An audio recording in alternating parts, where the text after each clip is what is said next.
अस्सलामुअलैकुम dear students. कैसे है? खैरियत है? उम्मीद है सेहत के बेहतरीन पोजीशन में होंगे। स्टूडेंट्स, आज हमारा नया टॉपिक है Avogadro's law. This law was presented by Amedeo Avogadro, an Italian scientist, in 1813। सबसे पहले स्टूडेंट्स आते हैं स्टेटमेंट की तरफ कि इसका बयान क्या है, स्टेटमेंट क्या है इस लॉ का। तो स्टेटमेंट में अमीडी एवोगैड्रो कहता है that at constant pressure and temperature, अगर टेम्परेचर और प्रेशर कांस्टेंट हो या कांस्टेंट रहे, the volume of the given mass of a gas, तो दी गई केमियत के गैस का volume, fix mass of volume of the gas, is directly proportional to the number of moles of the gas. Simple सी बात है स्टूडेंट्स, डायरेक्ट रिलेशनशिप है नंबर ऑफ मोल्स और वॉल्यूम ऑफ द गैस के दरमियान। जब temperature constant हो, internal pressure एक होता है बैरूनी दबाव, एक होता है अंदरूनी दबाव ऑफ द गैस। अगर इंटरनल प्रेशर और टेम्परेचर कांस्टेंट हो तो नंबर ऑफ मोल्स और वॉल्यूम ऑफ द गैस के दरमियान डायरेक्ट रिलेशनशिप है, और ये बहुत सिंपल सी बात है। अगर हम 1 मोल गैस एक कंटेनर में लेते हैं, एक सिलेंडर में लेते हैं, तो वह थोड़ी जगह घेरेगा, उसका वॉल्यूम कम होगा। अगर हम 2 मोल्स लेते हैं तो जाहिर सी बात है 2 मोल्स में नंबर ऑफ पार्टिकल ज़्यादा होंगे तो वह ज़्यादा जगह घेरता है। 3 मोल्स इससे भी ज़्यादा जगह घेरता है, और the space occupied by substance is called volume. तो ये तो बहुत आसान बात है। मतलब अगर हम 1 दर्जन बनानास लेते हैं तो कम जगह घेरता है, 2 दर्जन बनाना ज़्यादा जगह घेरता है, 3 डजन्स ऑक्युपाई मोर स्पेस। तो ये डायरेक्ट रिलेशनशिप है। अब आती है स्टूडेंट्स मैथमेटिकल फॉर्म की तरफ, शॉर्टकट फॉर्म की तरफ, शॉर्टकट रिप्रेजेंटेशन की तरफ। जिक्र हो रही है वॉल्यूम और नंबर ऑफ मोल्स का। तो volume of the given mass of A gas सिर्फ V से मैंने रिप्रेजेंट किया, इज डायरेक्टली प्रोपोर्शनल, ये है sign of proportionality, to the number of moles और number of molecule. Number of molecules और नंबर ऑफ मोल एक ही चीज है। 1 मोल में मॉलिक्यूल्स की तादाद 6.023 इंटू 10 पावर 23 है। 2 मोल्स में उसका डबल होगा, 3 मोल्स में इसका थ्राइस होगा। डायरेक्ट रिलेशनशिप है। और यहाँ पर हम लिखते हैं pressure and temperature remains constant, ये कांस्टेंट होंगे तब वॉल्यूम और नंबर ऑफ मोल्स के दरमियान डायरेक्ट रिलेशनशिप होगा। ये शराइत है। अब साइन ऑफ प्रोपोर्शनलिटी को जब हम हटाते हैं तो उसकी जगह इक्वलिटी साइन लिखते हैं और कांस्टेंट लिखते हैं, जिसको हम कहते हैं constant of proportionality. Proportionality sign की जगह जो कांस्टेंट लिखा जाता है उसको कांस्टेंट ऑफ प्रोपोर्शनलिटी कहते हैं। तो ये हो गया V is equal to Kn। अब इन राइट साइड पे मल्टीप्लिकेशन में है, लेफ्ट साइड पे आके ये डिवाइड होगा वॉल्यूम के ऊपर। तो V by N is equal to K, where K is called constant of proportionality. अब इस रिलेशन से एक और डिफिनीशन, एक और स्टेटमेंट एराइज होता है, और वो स्टेटमेंट कौन सा है? वो स्टेटमेंट ये है, this is a ratio, the ratio between volume of the gas and number of moles of the gas remains constant। ये K के बराबर होगा और K कांस्टेंट है।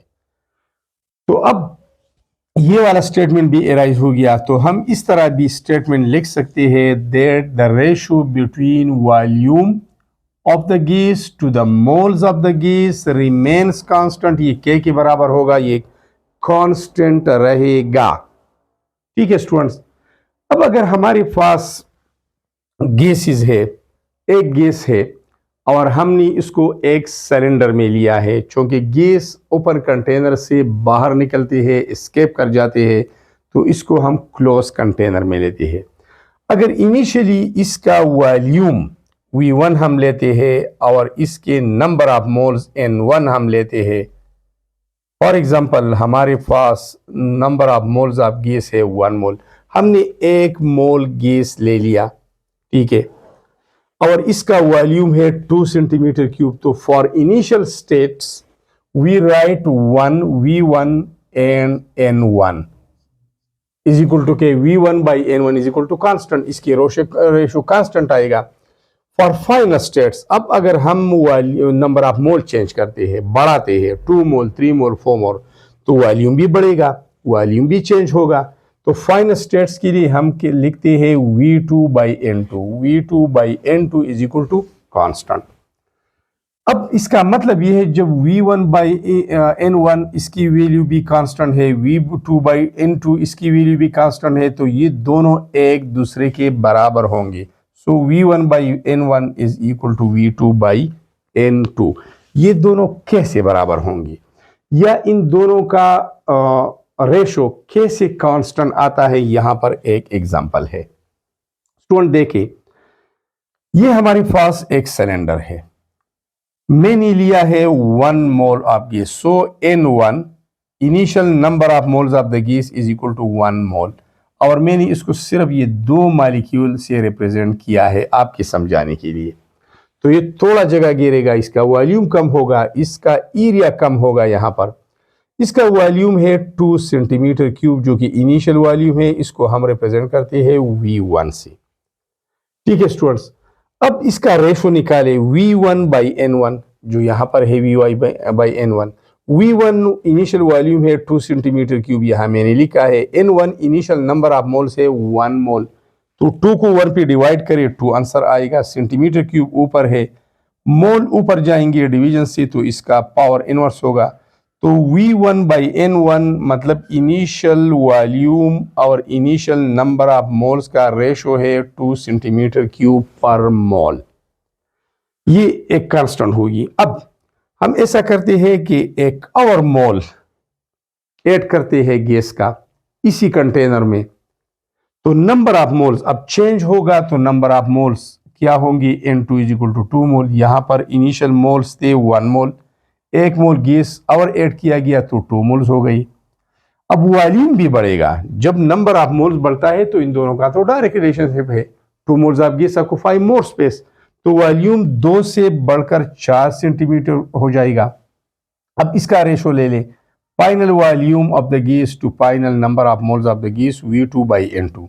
V2 4 है, N2 2 है, तो 4 को 2 पे डिवाइड करें तो 2 आ जाएगा। ऊपर है सेंटीमीटर क्यूब, नीचे है मोल, तो मोल ऊपर जाके इसका पावर इनवर्स होगा 2 सेंटीमीटर क्यूब पर मोल।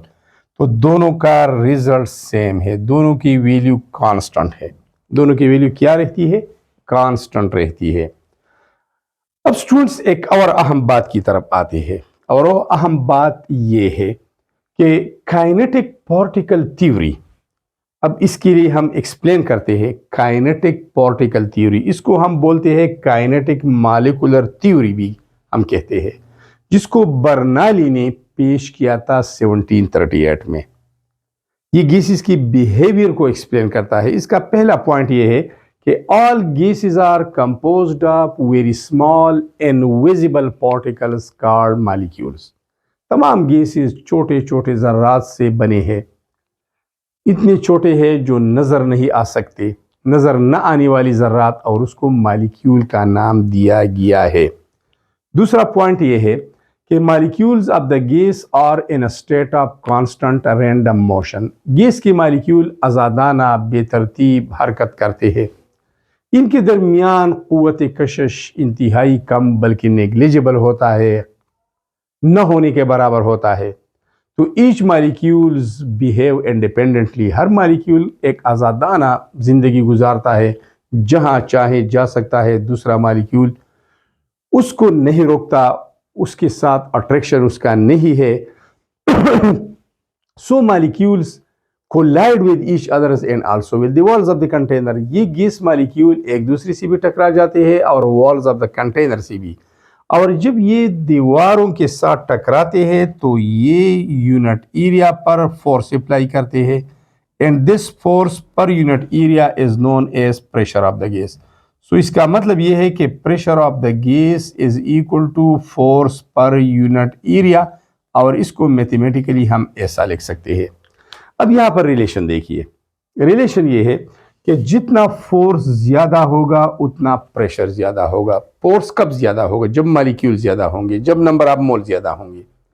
और एरिया और प्रेशर के दरमियान इनवर्स रिलेशनशिप है, जितना एरिया बढ़ेगा उतना प्रेशर कम होगा। अगर एरिया कम है तो प्रेशर ज्यादा होगा। ये रिलेशनशिप याद रखना। अब स्टूडेंट्स यहां पर कांस्टेंट प्रेशर की बात हो रही है, इस पर आप फोकस करें, इस पर आपने फोकस करना है, ठीक है। तो effect of number of moles, number of moles का असर, मतलब हम नंबर ऑफ मोल्स बढ़ाते हैं या घटाते हैं, इसका असर हम पढ़ते हैं ऑन वॉल्यूम, वॉल्यूम के ऊपर। तो सिंपल सी बात है, जब हम नंबर ऑफ मोल्स को बढ़ाते हैं तो वॉल्यूम भी बढ़ेगा। There is a direct relationship. जब नंबर ऑफ मोल्स को हम कम करते हैं तो वॉल्यूम भी कम होगा। सिंपल सी बात है, लेकिन थोड़ा बहुत इसमें कॉन्सेप्ट है, इसको आपने समझना है, वीडियो को आखिर तक देखना है। सबसे पहले हम बात करते हैं इस वाले डायग्राम की। यहां पर मैंने 1 मोल गैस लिया है, 1 मोल गैस है, और मैंने सिंपल सी 2 मॉलिक्यूल रिप्रेजेंट किए हैं। हालांकि 1 मोल में कितने पार्टिकल होते हैं? एवोगैड्रो नंबर 6.023 × 10⁻23 मॉलिक्यूल्स होते हैं। आपके समझाने के लिए मैंने इस यहां पर सिर्फ 2 मॉलिक्यूल लिए हैं। तो अब ऐसा है कि ये मॉलिक्यूल आके इस वॉल के साथ टकराते हैं, फोर्स अप्लाई करते हैं पर यूनिट वॉल्यूम, पर यूनिट एरिया, और इसको कहते हैं प्रेशर। तो यहां पर प्रेशर हम नोट करते हैं जितना होगा। फॉर एग्जांपल यहां पर P1, ये प्रेशर हमारे पास है 1 atm। थोड़ा भी ले सकते हैं, 10 millimetre of mercury, 20 millimetre of mercury, जो भी है। आपने बैरोमीटर या मैनोमीटर के जरिए इसकी पैमाइश करनी है। ये 2 इंस्ट्रूमेंट्स है, बैरोमीटर एंड मैनोमीटर, इससे मालूम करना है।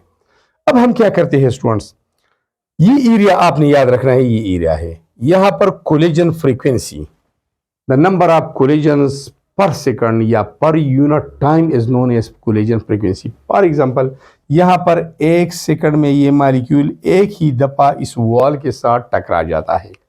1 सेकंड में एक ही बार टकरा जाता है। तो 1 सेकंड में एक बार टकराने से जो प्रेशर होता है वो हमारे पास 1 atm है। फॉर एग्जांपल, ये मैंने एग्जांपल ले लिया, आप और भी एग्जांपल ले सकते हैं।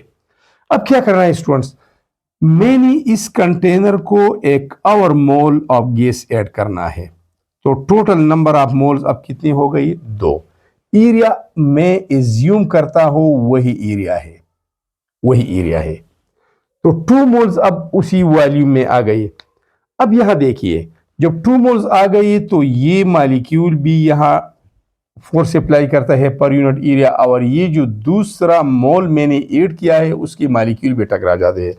Now the collision frequency will increase. 1 second में ये मॉलिक्यूल भी यहां टकराता है और ये भी टकराता है, तो कोलिजन फ्रीक्वेंसी डबल हो गई। यहां पर सिर्फ 1 मॉलिक्यूल था, यहां पर 2 है अब, क्योंकि नंबर ऑफ मोल्स बढ़ गई। 2 मोल्स मैंने ले लिए, 1 और मोल मैंने ऐड किया, यहां पर 1 और मोल मैंने ऐड किया, 1 मोल एक्स्ट्रा ऐड किया। तो अब यहां पर प्रेशर बढ़ेगा स्टूडेंट्स। क्या होगा? प्रेशर बढ़ेगा। एरिया वही है और मॉलिक्यूल ज्यादा हो गई।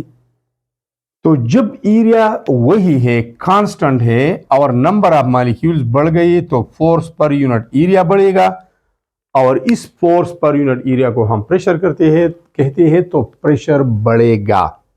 यहां तक आप समझ गई।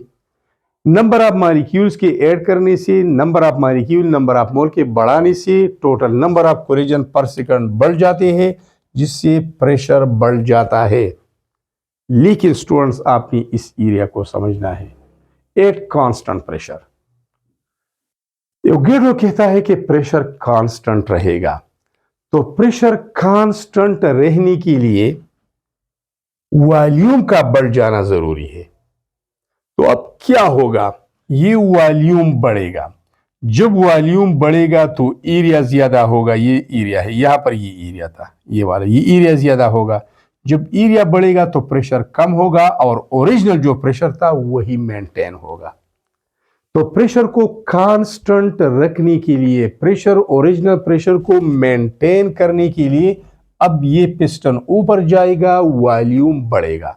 जब वॉल्यूम ज्यादा होगा तो सरफेस एरिया ज्यादा होगा और जब एरिया ज्यादा होगा तो प्रेशर कम होगा। कितना? ओरिजिनल पे आ जाएगा। यहां तो डबल हो गया है, डबल होना चाहिए। 1 मोल है, इसका प्रेशर कम होगा, 2 मोल से इसका प्रेशर डबल होना चाहिए। तो प्रेशर को कांस्टेंट रखने के लिए, इंटरनल प्रेशर को मेंटेन रखने के लिए अब वॉल्यूम मस्ट इंक्रीज। तो जब वॉल्यूम बढ़ेगा तो प्रेशर नॉर्मल पे आएगा और मेंटेन रहेगा। ये बहुत ही अहम पॉइंट है। ठीक है स्टूडेंट्स, यहां पर शॉर्टकट मैंने एक समरी तैयार की है और ये है increase in number of moles of the gas. अगर हम गैस के नंबर ऑफ मोल्स को बढ़ाते हैं, 1 मोल गैस है, 1 और मोल हम ऐड करते हैं या 2 मोल्स ऐड करते हैं लेकिन बढ़ाते हैं, तो क्या होगा? नंबर ऑफ मॉलिक्यूल्स बढ़ेंगे। जब नंबर ऑफ मॉलिक्यूल्स बढ़ेंगे तो कोलिजन फ्रीक्वेंसी ज्यादा होगी। नंबर ऑफ कोलिजन पर second with the walls of the container ये बढ़ेगी और यही कोलिजन की वजह से तो प्रेशर होता है। Pressure of the gas is just due to the number of collision of molecules with the walls of the container. इस कोलिजन की वजह से गैसेस का प्रेशर है। तो मोर कोलिजन ज्यादा होंगी, गैस मॉलिक्यूल बढ़ जाते हैं तो नंबर ऑफ कोलिजन ज्यादा होगी, पर सेकंड कोलिजन फ्रीक्वेंसी बढ़ेगी। और जब कोलिजन फ्रीक्वेंसी इंक्रीज होती है तो हायर प्रेशर विल इंक्रीजेस, यहां पर प्रेशर बढ़ेगा। अब to keep the pressure constant, pressure को कांस्टेंट या मेंटेन रखने के लिए वॉल्यूम मस्ट इंक्रीज। अब वॉल्यूम बढ़ेगा, यहां पर प्रेशर ज्यादा हुआ है तो अब वॉल्यूम बढ़ेगा। जब वॉल्यूम बढ़ेगा to maintain the same number of collisions per unit area, इसीलिए वॉल्यूम बढ़ता है ताकि पर यूनिट एरिया पर same number of collision maintain हो सके, बरकरार रह सके। यहां पर जो ओरिजिनल कोलिजन है पर सेकंड 1 कोलिजन होता है तो अब यहां पर भी पर सेकंड 1 ही कोलिजन होगा, वरना यहां पर 1 सेकंड में 2 कोलिजन हुआ करते थे।